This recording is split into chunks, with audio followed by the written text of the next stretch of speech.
heart of where innovation, money, and power collide in Silicon Valley and beyond. This is Bloomberg Technology with Caroline Hyde and Ed Ludlow.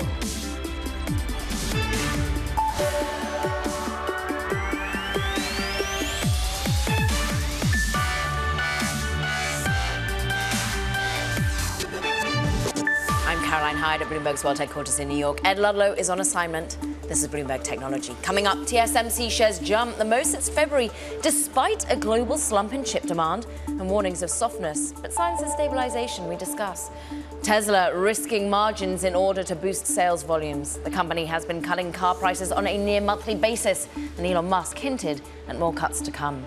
And SpaceX is one step closer to getting humans to Mars after getting its Starship off the ground. We'll break down the surprise ending to the historic launch.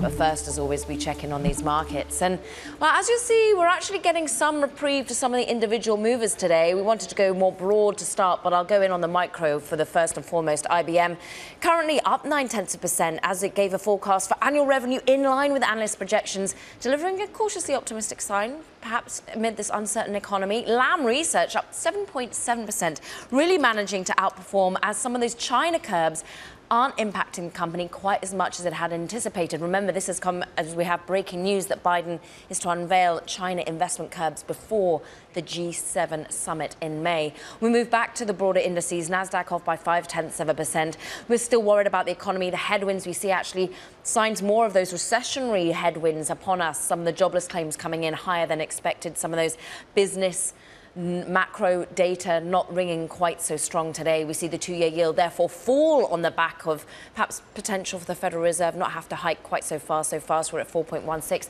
Bitcoin, as we see some risk aversion, down by 2.5%. Though all of this is as we try to digest what's happening in Lam Research on the higher side of things in terms of chips.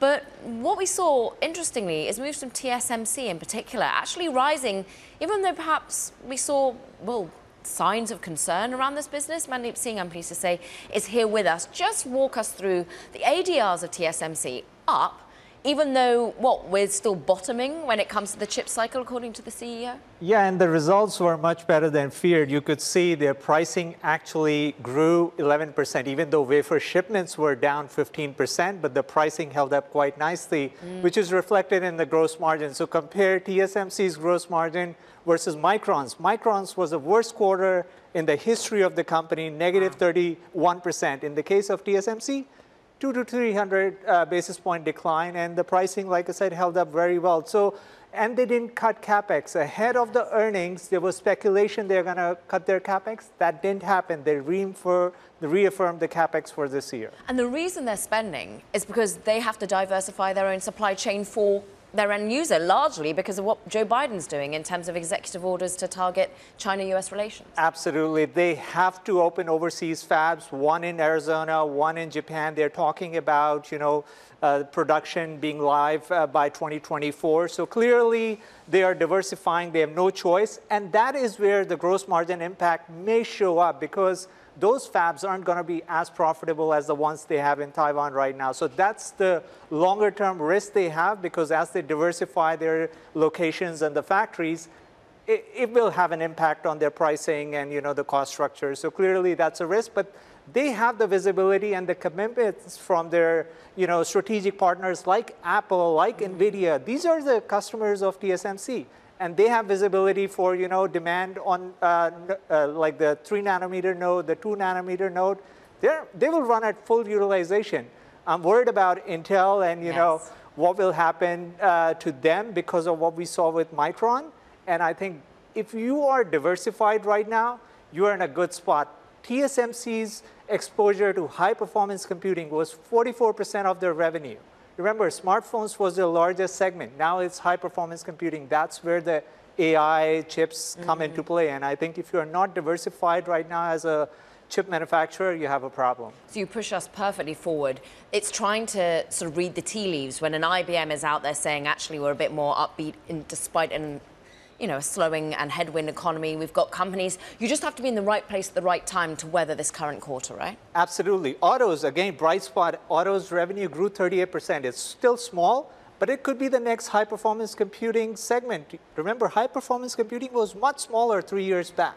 So that's where, if you're a manufacturer, you need to diversify. And I think Intel, that's what they need to show when they report earnings. Oh, don't tell me Internet of Things is actually becoming a reality. Mandeep Singh, we love him on there, just pushing us forward to what you need to be worried about with the next set of earnings.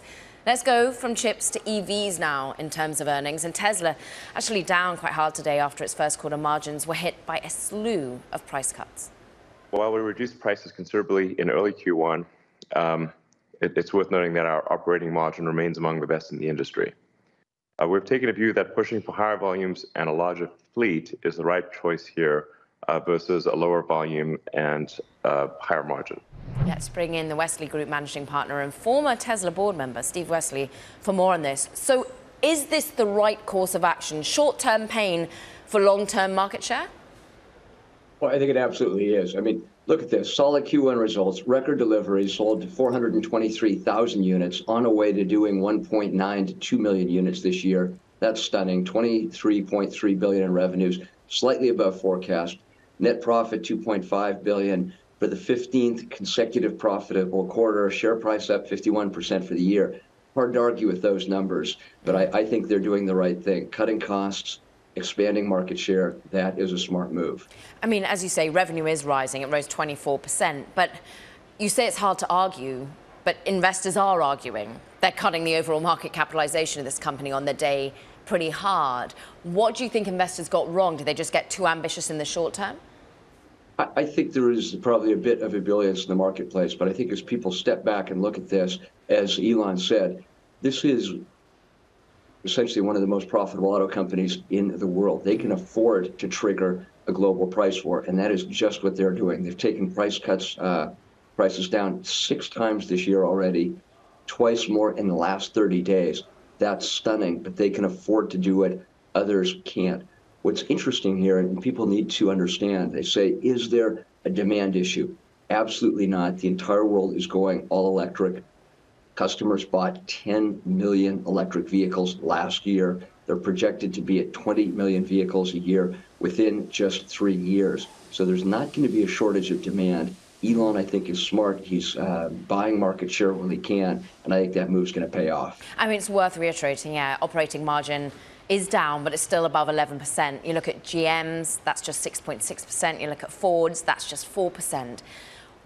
Is there any concern around Elon and his navigation of this company at the moment? He's meant to be giving us the Cybertruck production pretty soon, but he is still kind of distracted, it feels like, with what's going on with Twitter, and he's also got a space company that is running and making big strides on. Well, look, who knows how distracted he is. Just looking at the numbers, you've got to be pleased with a car company that's going from 1.31 million in vehicle sales last year to 1.9 or 2 million this year. Factually, they're just growing faster than anybody else out there. Second, because Tesla has been smarter and executed better on the profitability issue because of 3 things. First, to bring battery production in-house, that lowers costs. Second, the clear leader in what's called OTA software. They're miles ahead of anybody else on that. Third, the clear leader in the robotization of the manufacturing process. They get cars produced in a fraction of the time of others. What has that led to? 2x the gross margins of Volkswagen, 3x the gross margins of Toyota, almost 5x the gross margins of Ford. Now, those numbers will come down a little bit, but as long as he can expand the Tesla name, I think Tesla's going to be looking awfully good. I think he's making a move that may hurt him a little bit for the short term, but it's going to pay big dividends for the long term. Steve, you talk about how demand is not the issue here. I just want to bring in another viewpoint from a key senior equity strategist at Federated Hermes. That's one Linda Dissel. Just have a listen to what she had to say. As we know, in these last couple of years with COVID, first you couldn't find a car, and then there were too many cars. You know, there was a glut of used cars, et cetera. And so now we have Tesla basically saying we'll sacrifice margins in the name of using this factory space that we have. So as long as the consumer still has money, then yeah, that's a blessing. That's a piece of disinflation, and they'll probably take them up on it too. Anything, Steve, would make you second guess that the consumer has money? Not at all. Look, I generally agree with what she said, but what you've got to remember here is when Tesla first brought out the Model 3, for example, all out the door, it was about a $60,000 car. Today it's at 40,000, and with government stimulus, it's really down to, and state stimulus that are also available, down to about 32, 33,000. This is getting pretty close to where a Honda Accord is. At those prices, there is not going to be any demand issue. And I think that's why long-term, Elon's making the right move. What do you want to see from Elon in terms of his own investment now, in terms of continuing to expand production? Because when they had their sort of great master plan that they just came out with earlier this year, it felt like some of the production levels were just extraordinary.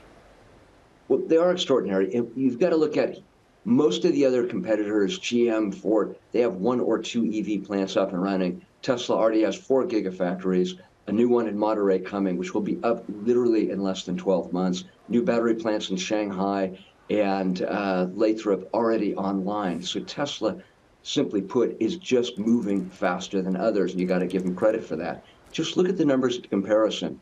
In the honorable mention category, Ford announced 10,000 EV unit sales compared to 423,000 for Tesla. General Motors at 20,000. They're not catching up. They're falling further behind. The fascinating news, if we step back and look at it, is the major competitors to Tesla are 2 Chinese companies, BYD and SAIC. This is a global changing of the guard. And I think investors should look back and see really 3 things. First, Tesla is extending their lead. Second, the Chinese are coming quickly.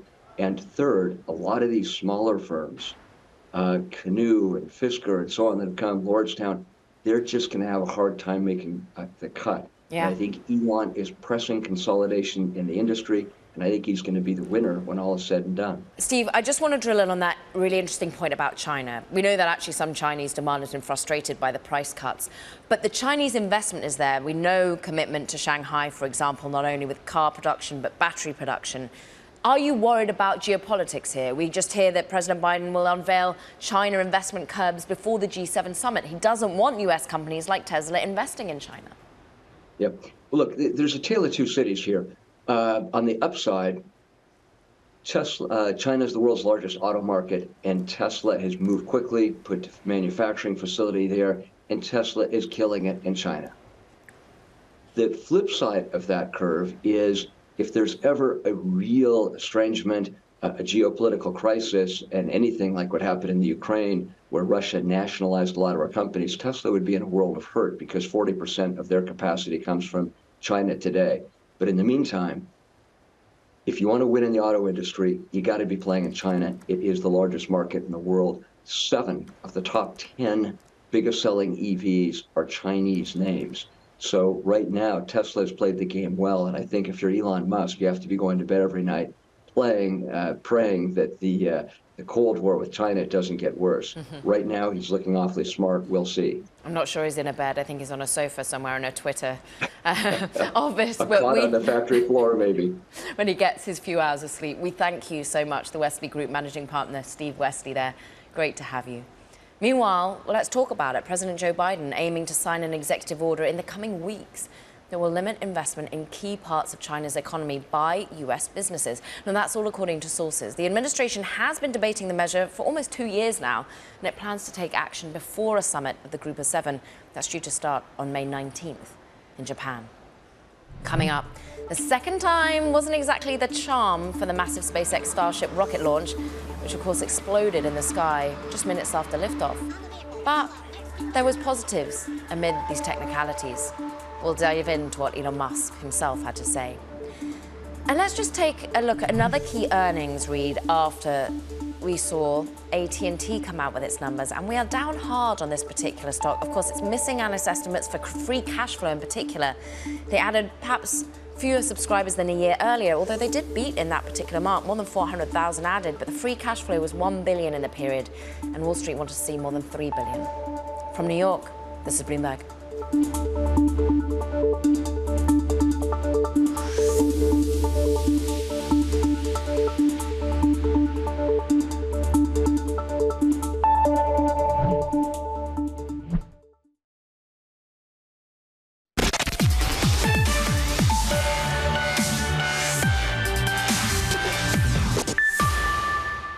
SpaceX's Starship rocket didn't quite complete its mission on its second launch attempt.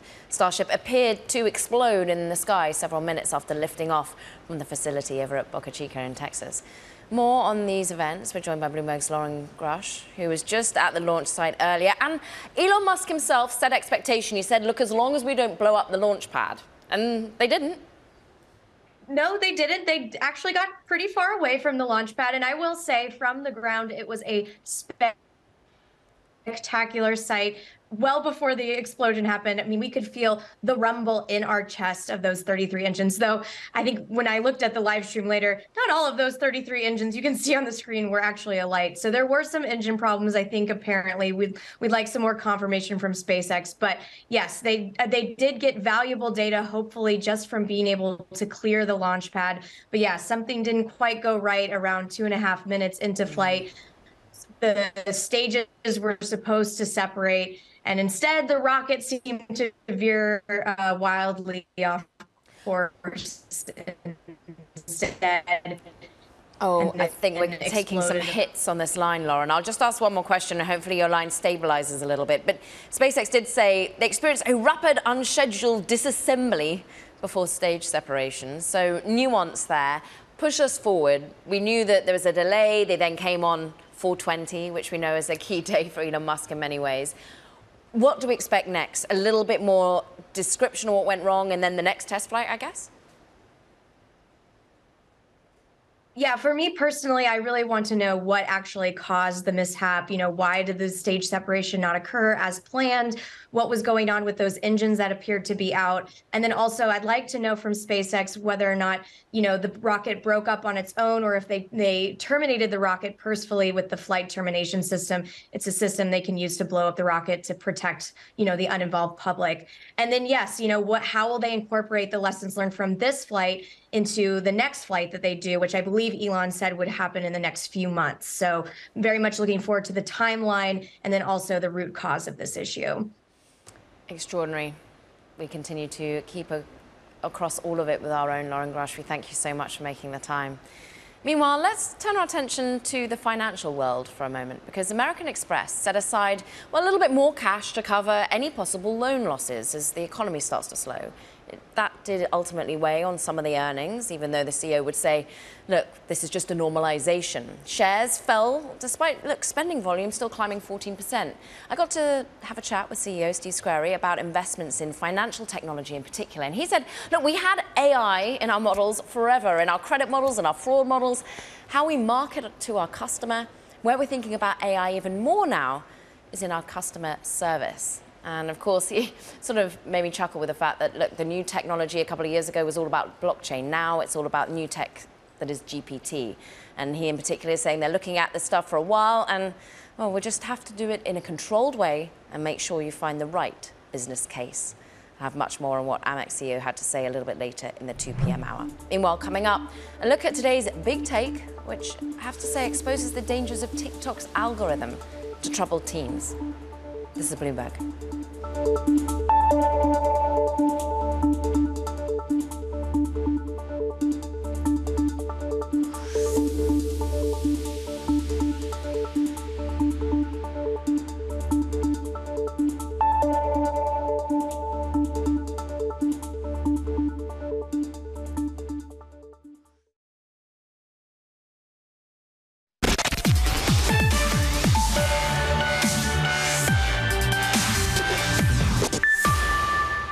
Today's Bloomberg Big Take is an emotional one. It sheds light on the ways in which TikTok's personal feed can actually be a never-ending stream of anxiety, of negativity. As part of her series on TikTok and its trust and safety issues, Bloomberg's Olivia Carville writes that the app's algorithm has led teenagers down rabbit holes related to self-harm, to depression, even suicide. I'm pleased to say Olivia joins me now, and it's heart-wrenching, this story. A mother having to, after the death of her child, look at what terms he searched for on an app such as TikTok. He searched for Batman, basketball, weightlifting. What did he get instead? What Chase Nescar was sent is a stream of content about anxiety, depression, unrequited love, self-harm, and in some cases, suicide. I actually watched this account, and it's still sending that content today. It was really difficult to see, what he would have seen, and to try and put yourself in the shoes of a teenage boy watching never-ending streams of really sad videos.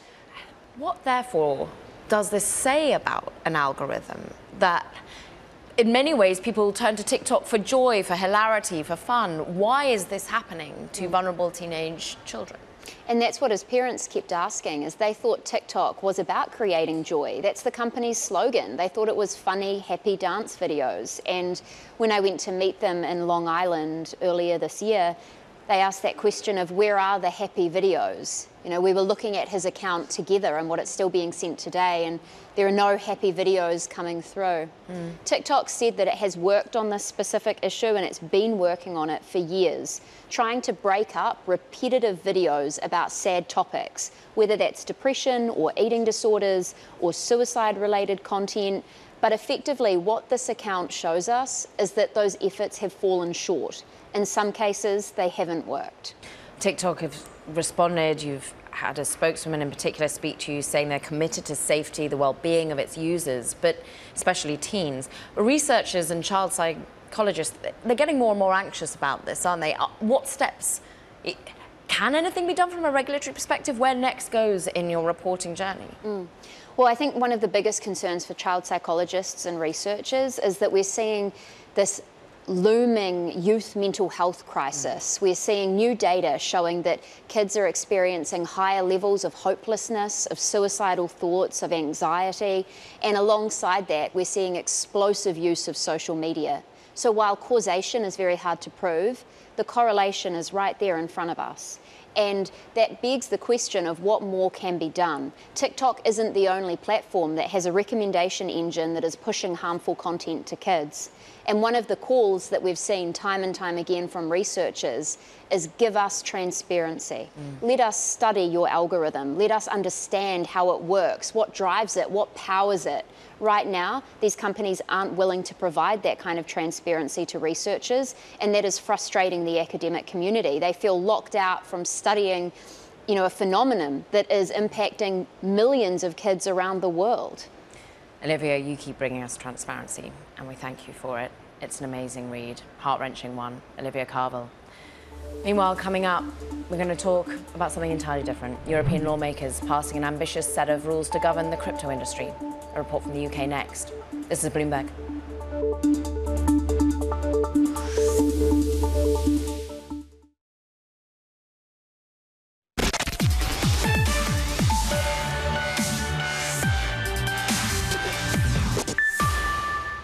Welcome back to Bloomberg Technology. I'm Caroline Hyde in New York. Let's get a quick check on these markets for you, because we are still under pressure from a big tech perspective. Nasdaq 100 coming off of its lows. We're still off by 0.25%. We're worried about economic gloom, the jobless claims ticking higher, some of the business macro data not looking quite as pretty. So instead of that bad news being good news in terms of the Fed, today's bad news is bad news, and we're worried about the economy. We take money off the table. We take money off out of Microsoft, off by 0.25%. Not a big move. Remember, just after the bell yesterday, we got some news that Elon Musk was potentially threatening Microsoft with a lawsuit over Twitter's data use when it's training its AI algorithms.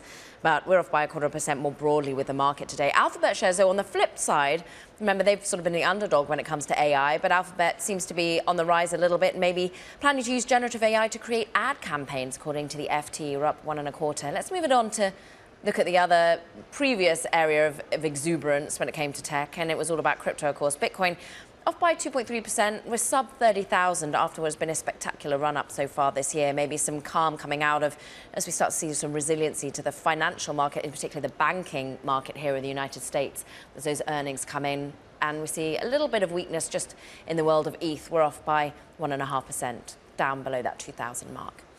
Let's talk a little bit more about crypto. Not so much the price moves on the day, but the future of regulation. I'm pleased to say Emily Nicole joins us for what is some movement at last when it comes to regulation, but over in Europe. Can you talk us through what's being decided at the moment in terms of the first EU sort of package that seems to be coming towards tech and crypto startups over there? Yeah, so the EU has been working on its crypto legislative package for the last 3 years, and it's finally here. the European Parliament formally approved the final text of the Markets in Crypto Assets Regulation, also known as MiCA, depending on your pronunciation, earlier today. And what that includes is basically a bill of rules that means that now crypto companies seeking to operate from the EU will need to register in one of the member states, and that then allows them the right to passport those approvals across the entire bloc. It also seeks to put in place some risk management and corporate governance structures so that companies are able to kind of operate within the EU under the purview of supervisory authorities, and in a bid to avoid another FTX-style collapse. Yeah, it felt like the talk was pretty tough coming from the shadow representative of MiCA or MiCA or however you say it, saying, to provide a safe haven no longer to fraudsters and criminal organizations. But really a unified way of regulating crypto has got to be joy to many founders' ears in some way. The crypto industry as a whole is generally very happy about MiCA because in their eyes, it's, any rules at all are good rules. And when we say that, we mean, bespoke rules for crypto. In the eyes of the industry, it's something that doesn't really fit into existing financial services. But not every regulator agrees. Those proposed in the UK, for example, the rules that were set out by the government earlier this year, those would seek to fit crypto under existing financial services rules. And we heard Gary Gensler in the US earlier this week saying that crypto should fit under the existing financial services rules in the US, but the companies, when they come into the SEC and talk to them about it, just don't really like what they're hearing. Yeah, and no wonder, therefore, Europe's been taking a bit of market share in terms of crypto venture funding. Emily, Nicole, we thank you so much. And really, for crypto, the real cloud has been regulatory uncertainty here in the US. But sticking on crypto, we've heard a lot about the crypto sphere choosing Miami, if you are building in the US, to be one of its key hubs. In fact, Bitcoin Miami is around the corner. It's not just crypto. It has emerged as one of several rising hubs in tech at large. It's brought about by the pandemic shifting work trends, of course. So today, we want to focus in on Miami a little bit. The Emerge Americas conference is kicking off in Miami right now, bringing VCs, tech entrepreneurs together for 2 days. Let's bring in the Emerge Americas CEO, Felicio Gerardo. Wonderful to have some time with you. You've also been nominated as the US representative on the board of the World Bank Group by President Joe Biden. So some big tasks at hand, Felicio. Talk to us a little bit about what's happening, about the signature event. You launched it back in 2014. How many people are you expecting? Yeah, well, thank you first, Caroline, for having me on. Emerge Americas was founded in 2014 with a singular focus: to transform Miami into a global tech hub. And we do that by convening all the stakeholders that make up any thriving tech ecosystem, from government to higher ed, startups to investors. And we connect the dots between the entrepreneurs, the capital, and the talent. And we tell the stories of how South Florida and the region whole is transforming. We're doing this specifically to capitalize on this very moment. And so today we have more than 20,000 attendees from all around the world that are convened here to showcase their new startups, their new investments, and to make those connections to help take their businesses to the next level.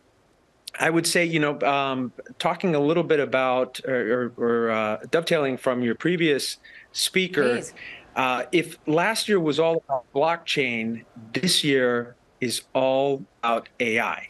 We've got literally the guy who wrote the Bible on AI, the former CEO and chairman of Google, Schmidt, who will be keynoting tomorrow.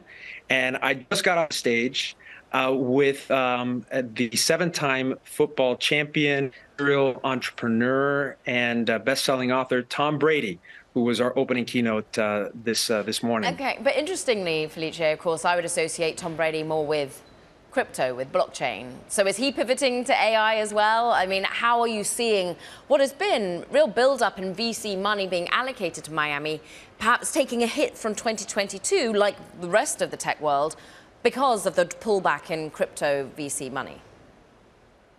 Well, that's a great question, but it's actually more of a myth. The reality is the data speaks for itself.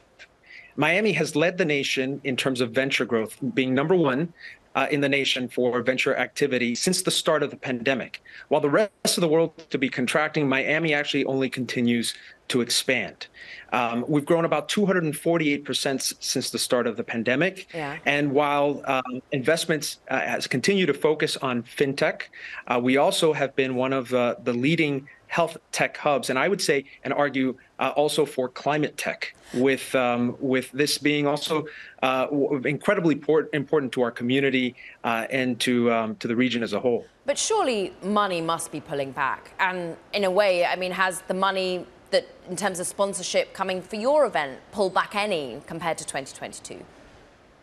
That's actually a great question, and the reality is no. We are actually pacing ahead of where we were in 2022. We have more enterprise tech companies like Microsoft, Google, and Dell for startups who've taken up more space on our expo floor, who also partner with us year-round. We're not just an event, we're a platform, and so we organize startup pitch competitions, innovation challenges, investor summits year-round, and these tech leaders are not just planting a flag here in South Florida, they're looking to also expand their footprint. Apparently resilient to the macro trends. We thank you so much, Emerge America's CEO, Felice Gorado there. Meanwhile, coming up, we'll take a further look at the Miami VC scene. Actually, Sapphire Ventures, one of the partners, Casper Wang's over there at the event. We're going to talk about whether they're putting boots on the ground in Miami. Plus, taking a look at one particular LATAM company, Mercado Libre. The shares, well, off by 0.25%, but some interesting moves in terms of how much they're building up. It's the largest e-commerce company over there in Latin America, and it's bucking tech layoffs by adding 13,000 workers this year. This is Bloomberg.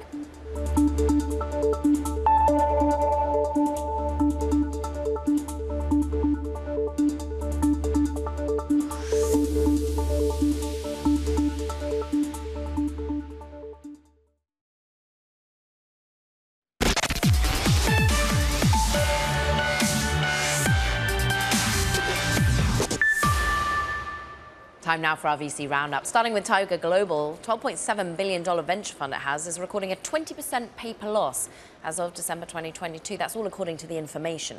It's taking a hit, of course, from the FTX bankruptcy, as well as some NFTs in the company's portfolio. On the positive side, JP Morgan is closing its inaugural growth equity fund with over $1 billion in aggregate capital commitments, 80% of which is available to deploy in new investment opportunities and to help its portfolio companies scale. And let's stick with the VC scene a little bit more and funding. Let's get back to Emerge America's conference over in Miami. Crypto tech workers moving there, so did VC deals, therefore. Still, Miami's not at the level of the biggest hubs like here in New York or over in the Bay Area, and bringing in only a fraction of the deals compared to these major hubs, according to PitchBook.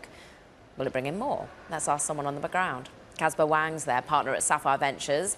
We want your read about what the opportunities are in Miami, because Sapphire Ventures doesn't have an office there, right? But are you making investments there?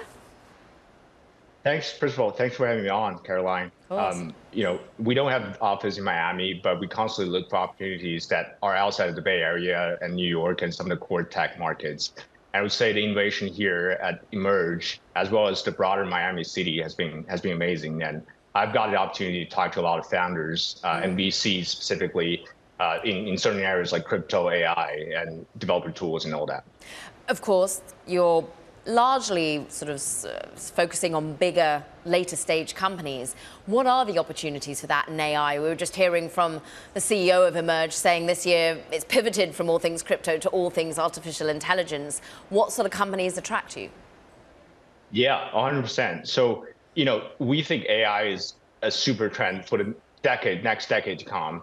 In the short term, though, however, the processes that are being disrupted by AI in the short term, from a value creation perspective, are actually better captured by incumbents to some extent, right? So let's say, if you're trying to build the next generation Salesforce, by adding AI on top, could potentially do better than a company. So I look for companies and founders that have a unique take on AI and how to apply AI to certain business processes. And the way I think about this is, compared to, let's say, the internet, right? We don't have news feed as a way of consuming content from the internet all the way until Facebook came up with the concept of news feed. So we're still waiting for that big moment for long-term value creation, but I can already see multiple pockets where AI could really come in and create real value and disrupt existing business processes. Casper, lend us your expertise as to how you're sorting wheat from chaff, because There's an awful lot of people who are suddenly an AI company or an AI startup that weren't a few months ago. So how are you ensuring that what they're building is really changing the way in which productivity could be?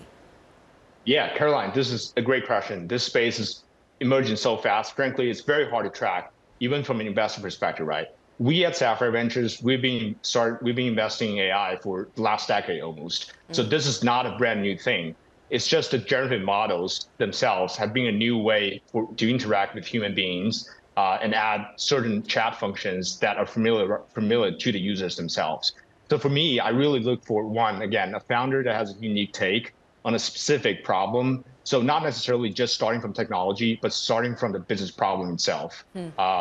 That's probably number one. And number two, from a pure technological standpoint, I'd like to understand how they differentiate from the incumbent solutions, right? Whether it's a distribution advantage, whether it's pure technological advantage. Do they have a new take on distribution? Because at the end of the day, again, going back to my point earlier, AI, just applying to existing business process doesn't solve the distribution problem, and incumbents own distribution. So that's a big thing I keep seeing in companies, and I keep trying to challenge founders on what's their unique take on this. Casper, what's interesting is what seems to have the crypto world really concerned right now is regulatory lack of clarity. And we still have a lot of concerns, let's say, in the way in which AI is currently being built, the ethical nature in which it can be scaled. Do you worry about regulation? How do you see the CEOs, the founders you're talking to, navigate that one? Yeah, that's a great question. Again, I think, first of all, I think AI safety should be top of mind for both regulators and builders at the same time. I think in the Valley, there's this sense of, you try to build first and ask for forgiveness later sort of thing. And I think that philosophy and mentality doesn't necessarily apply to AI. Now, we are, despite the fact that in some sense, we're kind of close to AGI, we're not that close yet. So we do have some time to figure this out from a framework perspective. What we do want to see is some real clarity around, regulators come in and draw the lane for companies and founders to play within that lane. And that just takes time and takes practice. And given how fast the space is evolving, I'm assuming the regulations probably will come not this year, but the next year. You specialize in partnering with B2B SaaS companies as well. That isn't just all things AI. There's things like cybersecurity, good old kind of almost economic resilient building of cyber companies. Where else is attracting you? Because it can't just be checks being written to AI, or can it? 100%. Look, I would say, going back to my point on AI, I don't think about AI specific companies. I think about how people apply AI into cyber, marketing, sales, and all these other pockets of B2B SaaS, right? It's today you don't find a company and say we're mobile, right? Just like tomorrow, I don't think we'll see companies who say they're AI only.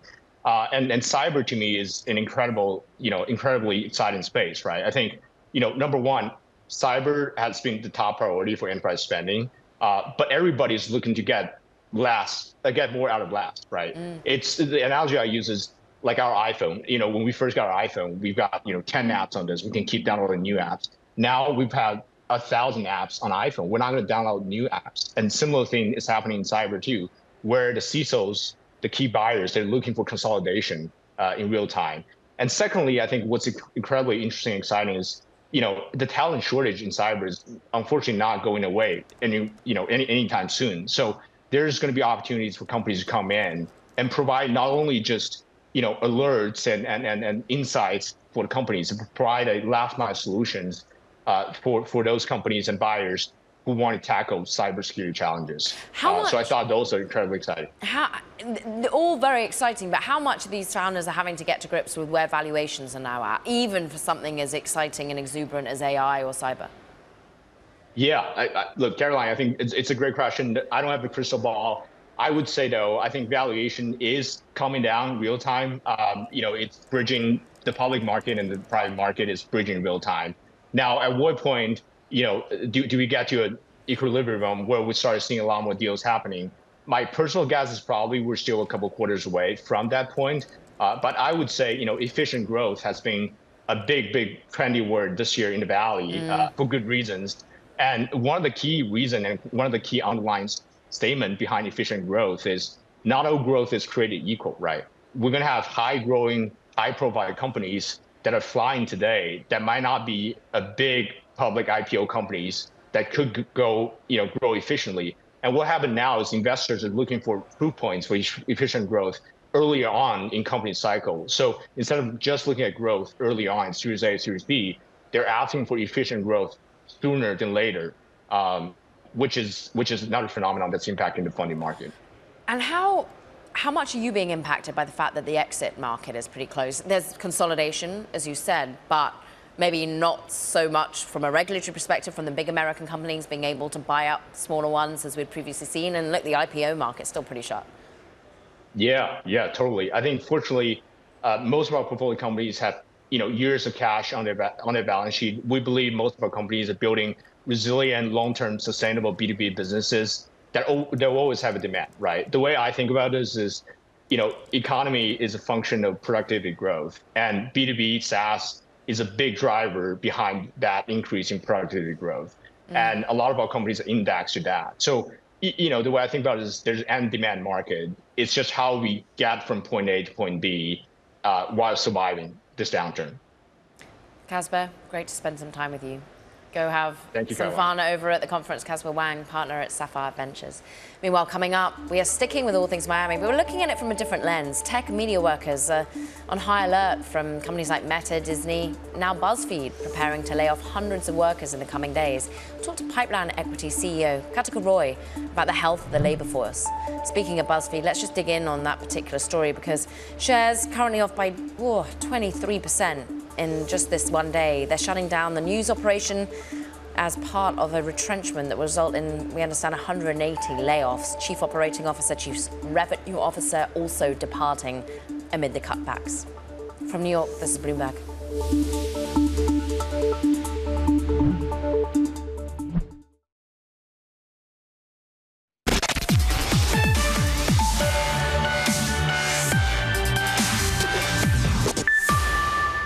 We continue our coverage of the Emerge America conference with a look at the labor market. Gender economist Katika Roy joins us from Miami. She's the CEO and founder of Pipeline Equity, uses artificial intelligence to help companies address and take action against gender biases in the workplace. And Katika, when we look at these more headlines that BuzzFeed is going to be laying off people, we know Meta started to execute on this way. Are they thinking about how they lay off people and how it affects some of their overall gender equity and other areas of equity? What we've seen so far is that actually isn't true, unfortunately. So, for instance, the tech labor force is about 26% women, and yet so far they've been about 65% of those laid off, which is really unfortunate because we're actually taking a step backward in terms of gender equity in tech at a time when we actually need to be moving forward given all the advancements in artificial intelligence. And everyone's so excited about artificial intelligence. How does your overall data work? What do you use the power of AI to do? Well, what we actually do is ensure that every people decision that companies make, so pay, performance, potential, for instance, are actually equitable before they're made. So a lot of companies, for instance, do pay gap analyses. And what we do is actually ensure the pay gap is closed and keep it closed. And how does AI take that a step forward? How are you starting to see other companies develop on this? Yeah, so what we're actually seeing is that, for instance, if you look at performance reviews, what we do is actually look at we use natural language processing, and we find about a third of all performance reviews contain bias. So we can actually correct that before that performance review becomes part of someone's permanent employment record. And that actually catalyzes companies toward equity. We've seen, for instance, on average, that our customers increase equity by 67% in the first 3 months on our platform. We love hearing how AI is actually practically being used in the here and now. Katika Roy, enjoy Miami. She's a Pipeline Equity. That does it for this edition of Bloomberg Technology. Do not forget to check out our podcast. It's on Apple, Spotify, and iHeart. This is Bloomberg.